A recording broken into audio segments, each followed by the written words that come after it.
Good morning, everyone. I'm Ren Wang from National Taiwan University. Our paper is focusing on the routability issue. This talk will provide an efficient algorithm to solve this issue with the consideration of net influence on pin access congestion for monolithic 3D designs. I will follow this outline: introduction, previous work, problem formulation, our proposed algorithm, the experimental results, and conclusions. Introduction. With the increasing design complexity and the number of design rules, it becomes more difficult to obtain a legal detailed routing solution. One main issue that makes the detailed routing problem difficult is the pin access challenge. Here is an example of the pin access failure at pin B prom. After routing the net A and the net C, all access points of pin B prom are blocked so that the pin B prom has no available access points for connection. In contrast, if we use the better routing solution, all pins can be accessed successfully. Recently, monolithic 3D design, M3D for short, has emerged as a promising technology for modern 3D circuit. M3D technology can offer some true benefits of the vertical dimension of modern circuit design integration. The size of the monolithic intertier via, short for MIV, is over 100 smaller than a TSV.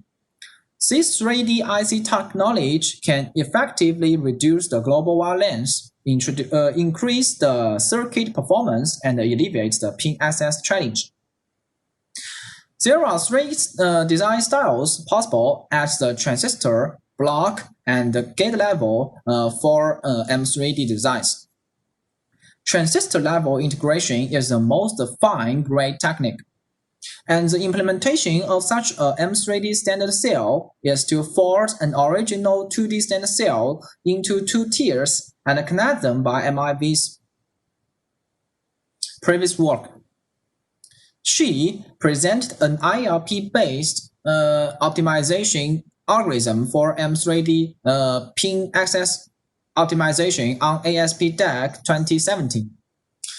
This algorithm applies a folding technique to transform a 2D standard cell row into two monolithic ones on two tiers, and it leaves free routing tracks between two adjacent rows on both tiers.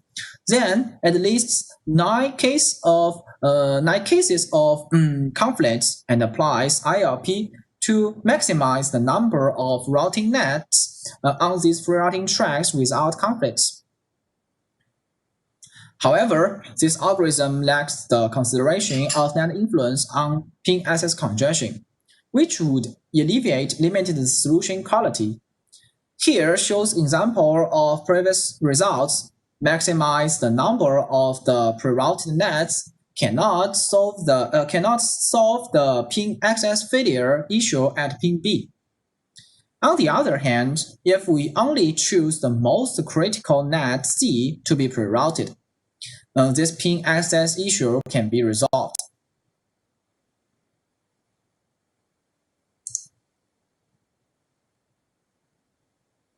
Problem formulation. We formulate this pin access optimization problem for M3D designs as follows. The inputs are a legalized 2D placement solution, a net list, and a list of routing pins. And the objective is to transform and refine the 2D placement into 3D one and select most critical nets to be pre-routed on free routing tracks and minimize the total cost. The cost is the total probability of pin access conflicts and will be discussed later. Now let's move on our proposed algorithm. Here shows our algorithm flow. The inputs are a legalized 2D placement solution, a net list, and a list of routing pins.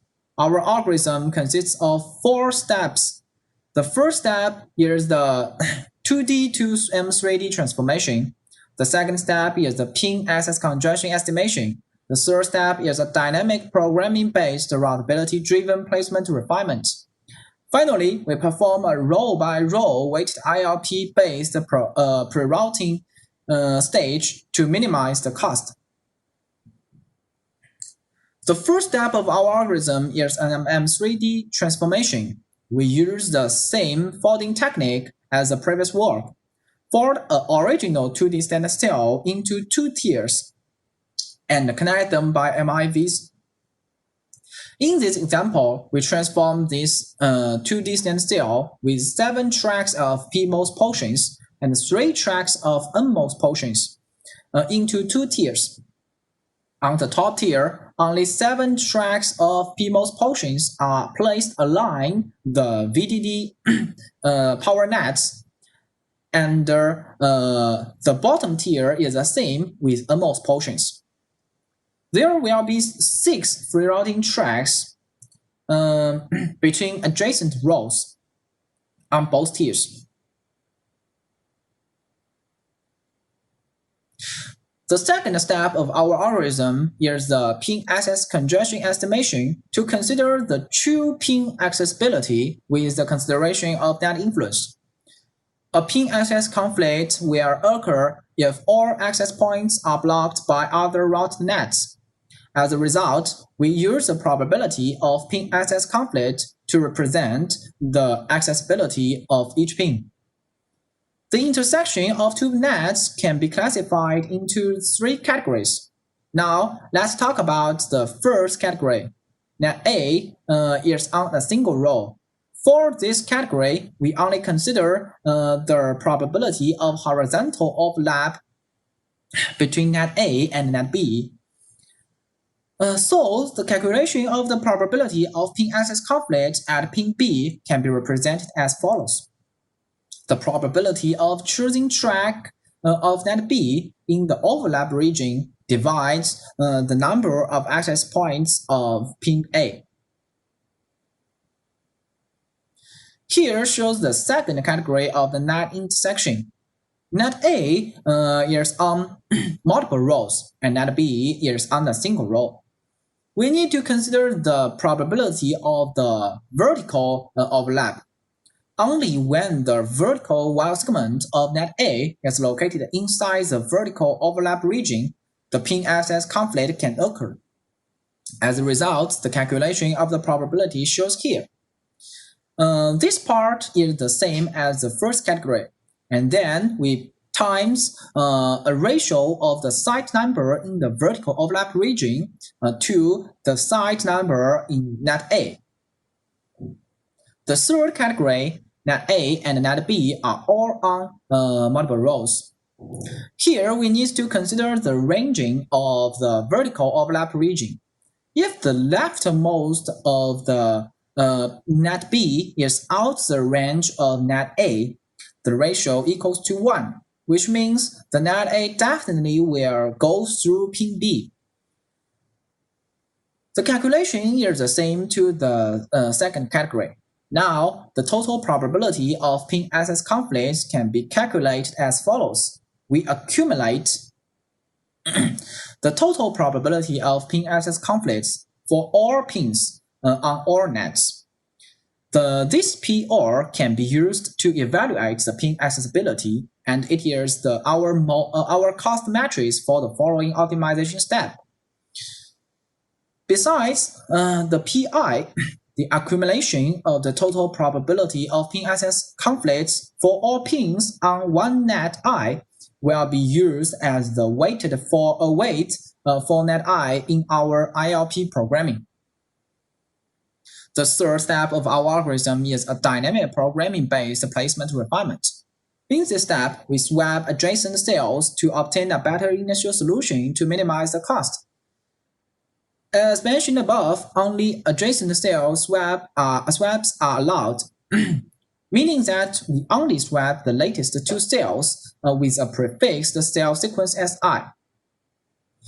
The blue arrow shows the cost with the swap of latest 2 cells, and the black arrow shows the cost with without this swap. As a result, this issue can be formulated as a dynamic programming to find the best sequence of cells, and the recursive formula shows here. We make sure each prefix the subsequence Si and Si prom are the optimal, then we can get the optimal solution Sn star. Before we discuss the final step of our algorithm, I need to introduce that we use the reserved layer model on both tiers, different from the previous work, because of its high probability and manufacturability. Here shows an example of the routing results with the reserved layer model. Only vertical wire segments in bottom tier and only horizontal wire segments on bottom tier, and the connection they are connected by MIVs. As the routing layer model is different from the previous work, the conflict checking and IOP constraints are different as well. This pre-routing problem aims to select the critical nets on free routing tracks, which is similar to the channel routing problem, where the horizontal and the vertical constraint must be satisfied. For horizontal constraint, we cannot assign the number of nets over the number of free routing tracks with horizontal overlap simultaneously. For vertical constraint, each error from net I to net j means that net I must above net j. If there's a loop on the vertical constraint graph, it is impossible to assign all these nets in the loop simultaneously. Therefore, here shows our weighted IOP programming algorithm formulation. Xi represents whether a net I is selected to be pre-routed. Wi represents the weight for each net I with the value of pi. We aim to maximize the summation of weights for selected nets. Here shows the horizontal constraint, and here shows the vertical constraints. Finally, I will show our experimental results and draw conclusions on our algorithm. The 10 benchmarks used in our algorithm are provided by the 2015 ISPD contest. We generate the legalized placement input by NTU Place4DR. We use the Globy 8.1 as the IOP solver and Innovus as the routing tool. We implement our algorithm with C++ programming language and perform on a 2.3 GHz machine with 128 gigabit memory. Here, we perform two experiments to show the effectiveness of our Routability-Aware pin access optimization algorithm for MS3D designs. In the first experiment, we evaluate the quality of our algorithm by comparing the previous work on our pin access congestion estimation matrix PR. In the second experiment, we focus on the number of DRC errors after the traditional routing stage with Innovus. This slide shows the comparison on the cost matrix PR between the previous work and ours. From the results, we outperformed the previous works on 4 different numbers of routing track cases. We can achieve over 8% improvements on 4 routing track cases on average. Here shows the comparison on the DRC errors and runtime. Compared with the previous work, our algorithm obtains an over 20% DRC error reduction and 26% runtime speeds up. In conclusion, we presented a new Routability-Aware pin access optimization algorithm for MS3D designs with a new pin access congestion estimation scheme. We propose a dynamic programming method to refine a placement to obtain a better initial solution. We propose a new weighted IOP formulation with our pin access congestion estimation. Experimental results show that our algorithm obtains a 21% DRC error reduction on average and achieves a significant improvement on detailed routability for MS3D designs. Thanks for listening. Is there any questions?